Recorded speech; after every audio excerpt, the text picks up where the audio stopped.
साकू में सुन जिवें कहीं तू निखड़िया कोई सुन दे अधरात को गज़लां नुसरात साकू में मंग जिवें अंधे अखी मंगदे हैं, जिवें गूंगे सिर्फ आला मंगदन बिया क्या मंगदन।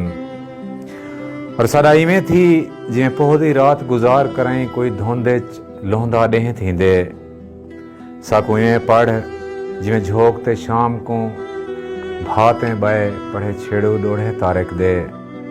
और साकू में रोज जिवें कहीं को रोवण हक बन दे याकूब रुने जिवें यूसुफ को। साकू में जी जिवें फांसी लगदा शख्स कोई जिवे आखिरी रात दे साह साह को। साकू ही सुनवा तेरी सुनदे हुए सारे साह निकलन तेरी जान छुटे। साकू में सद जिवें दरिया बुरदा शख्स कोई कहीं नादा आखिरी सद मारे। और साकू छोड़ में जिवें कहीं दे हिके आखे ते 20 साल दी सिगरेट कोई छोड़े।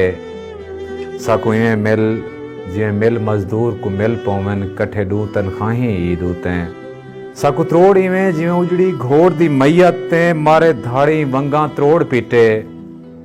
और साकू मार में जिवें कहीं वसूं दे पुत्र यके कोई हमला आवर मार घतन।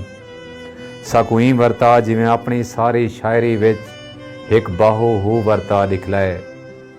साकू में पुण जिवें पुत्र जवान दी मैयत ते कोई पुणदे अपनी किस्मत को।